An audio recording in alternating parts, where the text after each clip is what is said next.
Welcome to the Deep Dive. We're here to get you informed, fast, cutting through the usual noise. Today, we're plunging into a really fascinating sector. It's rapidly reshaping global power dynamics. We're talking about the world of military robotics. Our mission for this deep dive is to give you a clear, concise understanding of the global military robotics market. We're pulling insights from some compelling excerpts from a report called Global Military Robotics Market, a decade of growth and trends. It's seriously packed with data that makes you stop and think. So what does all this spending really tell us about the future? Okay, let's unpack this. Let's start with the big picture first. The overall global market. Back in 2021, military robotics pulled in, over $15 billion in sales revenue. But here's the really astonishing part. That number is projected to basically skyrocket. We're talking nearly $22 billion by 2025, and then a huge leap to almost $46 billion by 2033. That represents a compound annual growth rate, the CAGR, of almost 10% between 2025 and 2033. Yeah, and what's truly fascinating here isn't just the raw numbers, though they are impressive. It's what they signal. I mean, we are looking at a market that's expected to more than double in just 8 years from 2025 to 2033. This isn't just, standard growth. It points to an absolutely massive global investment. It's like everyone is betting big on this next frontier of defense technology. It signals this profound strategic shift. Nations moving really fast to integrate autonomous systems. Things like advanced drones, unmanned ground vehicles, AI platforms right into their core defense setup. It really makes you consider the sheer scale of this commitment. You've nailed it. It's huge. And it's not just the total amount, but where this growth is really taking shape. So let's maybe zero in on some of the regional powerhouses, starting with North America. Okay, so North America, they're currently leading the market. Sales were over $6.2 billion back in 2021, and the trajectory is pretty clear. It's expected to climb to nearly $9 billion by 2025, and then soar to over $18.3 billion by 2033, still maintaining a really strong CPR over 9.3%. And digging into North America a bit more, the United States is, undeniably the dominant force there. The U.S. alone was over $5.1 billion in 2021. That's projected to hit over $7.2 billion in 2025, and then a really impressive $14.7 billion by 2033. But it's not just the U.S. driving it. Canada also shows pretty robust growth, the SGR over 10%. And Mexico is seeing significant expansion too, around 9.5% CGR. Right. And if we try to connect this to the bigger picture, North America's continued leadership, well, it is entirely surprising. You've got that deeply established tech infrastructure, consistently high defense spending, and, a long history of investing in advanced military R&D. These figures, these investment numbers, they clearly signal a national defense priority. It's focused on modernizing through autonomy. It tells us that for these countries, military robotics aren't just some add-on anymore. They are becoming sort of foundational elements of their future security. The interesting question, though, is with such rapid growth happening everywhere, how do they actually maintain that lead?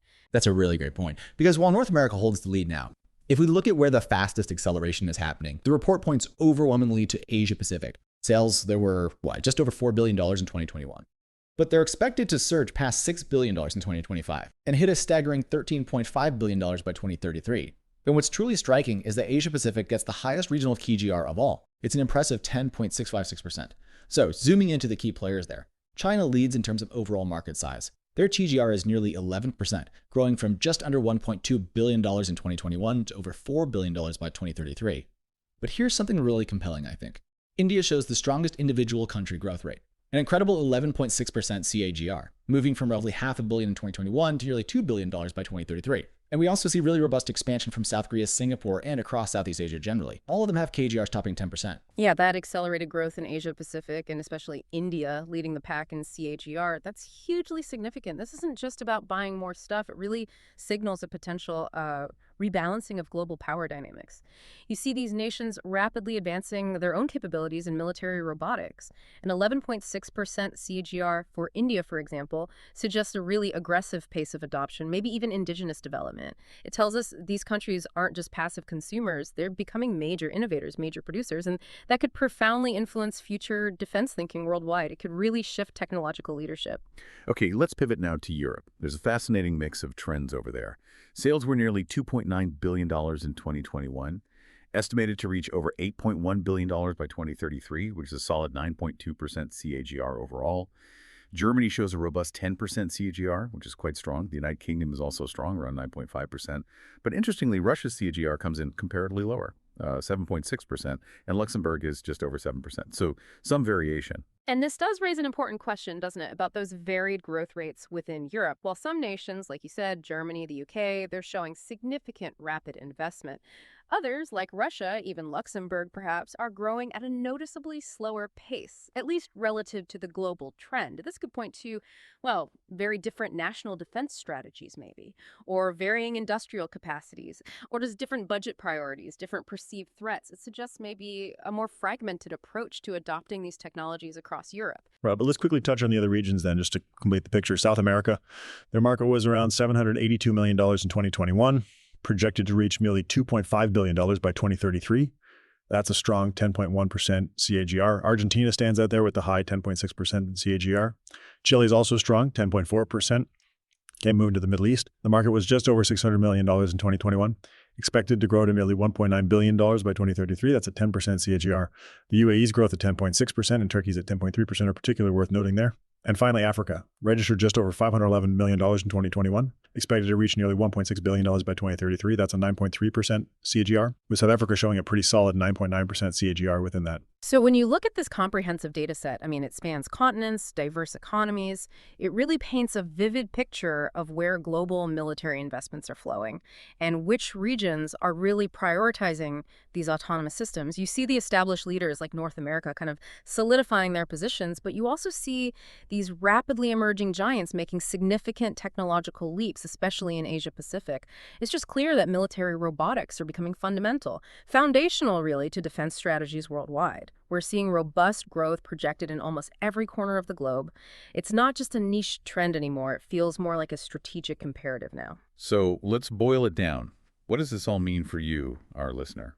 Well, the overarching message seems unmistakable. The global military robotics market isn't just growing, it's undergoing this significant, rapid, and really widespread expansion. Just to reiterate that key point, we're looking at a market nearly tripling in size between 2025 and 2033.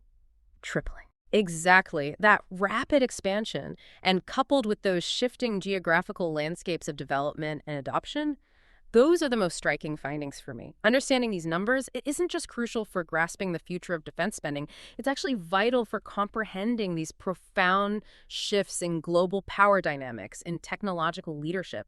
It's just not a niche market anymore. It's clearly a central pillar of military strategy for the decades ahead. And that wraps up our deep dive today into the global military robotics market. We really hope this exploration of the market report has given you a swift yet thorough understanding of what is clearly a critical global trend. And maybe leave you with a thought. Given these massive projected investments, this widespread adoption of military robotics, how might these technologies fundamentally alter the very nature of future conflicts, moving perhaps beyond traditional battlefields? And what new challenges, but also what new opportunities, might arise from this huge technological leap, especially for international security dialogues, for diplomacy as a whole? Definitely something to think about.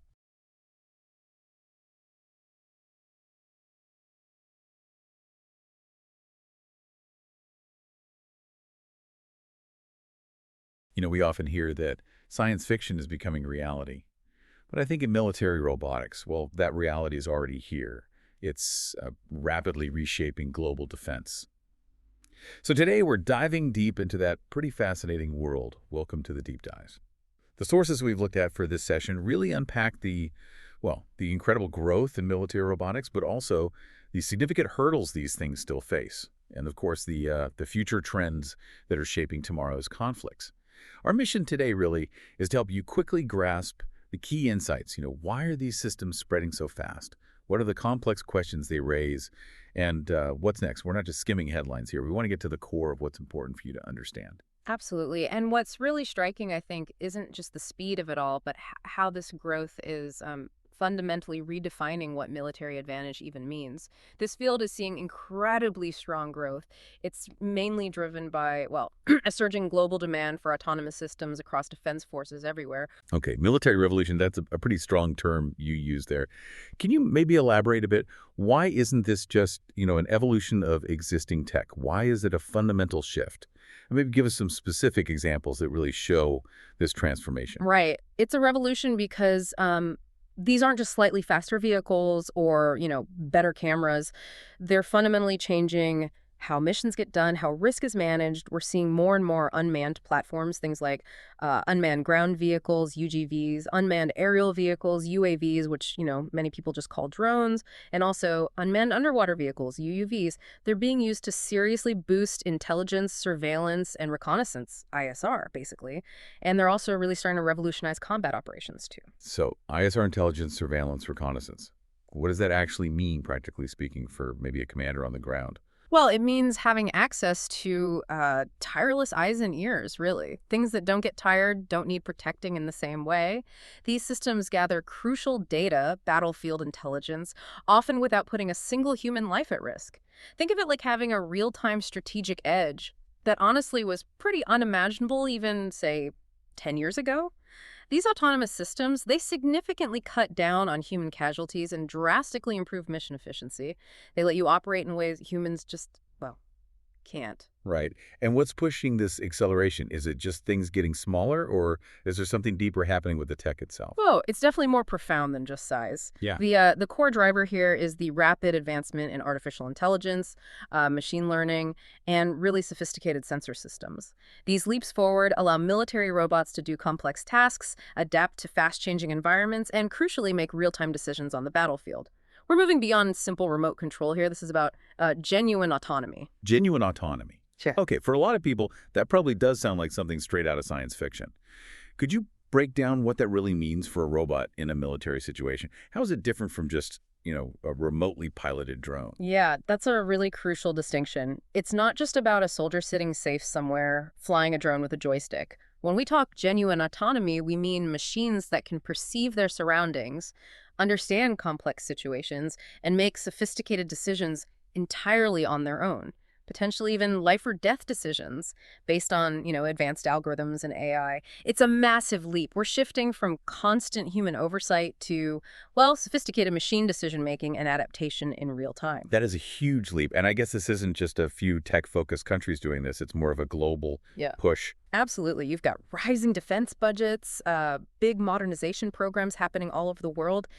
These are speeding up the buying and building of these systems as countries basically strive to, strengthen their military muscle and maintain a strategic edge. And it's not just for combat either. They play a really vital role in hazardous environments. Think about CBRN zones. That's chemical, biological, radiological, nuclear threats. Sending a person in there, often impossible, extremely dangerous. Robots can go in, assess the situation, maybe even neutralize threats. They do the most dangerous jobs so humans don't have to. Okay, so let's unpack this a bit more then, because despite all these, compelling advantages and this incredible growth, there've got to be some significant hurdles, right? What are the main roadblocks stopping these advanced systems from being everywhere already? Oh, definitely. There are several key restraints. First off, just the money. The financial side is immense. The high costs for R&D, design development, and then just maintaining these advanced robotic platforms. Yeah. That's a huge challenge, particularly, for developing nations that have tighter defense budgets. Right. And this is where things get incredibly complex, isn't it? The whole ethical and regulatory tightrope walk around using autonomous weapons. Mm-hmm. What are the core dilemmas people are debating when machines might make life or death calls? It's a really profound area, yeah. The ethical and regulatory concerns around autonomous weapons in combat, they pose considerable hurdles. The big questions revolve around accountability. Who's responsible when a machine makes the lethal decision? And how do you ensure there's still meaningful human control or at least oversight in those lethal operations? These debates are sparking intense discussions globally. Societies are really grappling with what this means for international law, for human morality in war. And in today's world, everything's connected. Software means vulnerabilities. So I imagine cybersecurity is just a massive concern here. It's absolutely paramount, yeah. These systems are connected, they're software-driven, which inherently makes them vulnerable to hacking, to cyber attacks. That means you need incredibly stringent protection protocols. And beyond that, there are still plain technical limitations. Some platforms, like unmanned underwater vehicles, UUVs, they still face reliability issues sometimes, especially when you put them in really complex, unpredictable environments. It just highlights that there's still significant development work needed before they're, fully consistently ready for anything. Okay, so this is where it gets really interesting, I think. Looking ahead, what does the future hold for military robotics? What are the emerging trends shaping where this is all going, beyond just, better versions of what we already have? Well, connecting this to the bigger picture, The future looks incredibly dynamic. We're seeing much deeper integration of artificial intelligence and machine learning. That's creating robotic systems that are more intelligent, more adaptable, systems that can actually learn on their own and make better decisions. This isn't just about following pre-programmed steps anymore. It's about systems that can learn and evolve while they're out there in the field. So less like a single-task robot and more like a multi-tool, a sort of robotic Swiss Army knife. Exactly, that's a good way to put it. There's a really strong push towards developing multi-mission robots designed for incredible versatility. The idea is that one single platform could potentially do reconnaissance, then maybe combat support, logistics, other tasks. That obviously improves cost efficiency and operational flexibility quite a bit for defense forces. Yeah. We're also seeing really strong collaborations now between defense agencies and private tech firms. That's fostering incredibly rapid innovation. And I keep hearing this term, swarm robotics. Honestly, it sounds like something straight out of a movie. Can you maybe demystify that for us? What exactly is it, and how does it actually help militarily? Right, it does sound futuristic, but it's becoming very real. It's a key emerging trend. Swarm robotics basically involves multiple autonomous robots working together, coordinating as a group. So imagine maybe a fleet of smaller, interconnected units all acting like one single intelligent system. This approach is proving really effective for things like surveillance, reconnaissance, maybe large-scale mission support. It really shows the truly transformational role robotics are playing in these next-generation defense strategies. So what does this all mean for you, listening in? We've covered quite a bit the incredible drivers behind the growth of military robotics, the complex challenges that still need to be overcome, and these cutting-edge trends that are shaping its future. It's a field moving at, well, lightning speed, really, fundamentally changing the whole landscape of global security. Yeah, and I think this raises a really important question for you to consider. As these technologies keep advancing, how will societies, how will we all grapple with the implications of having ever more autonomous systems operating in contexts of conflict? That dynamic interplay between, technological advancement, our ethical responsibilities, and this constantly evolving landscape of global security. That's something we'll all need to balance very carefully in the years ahead.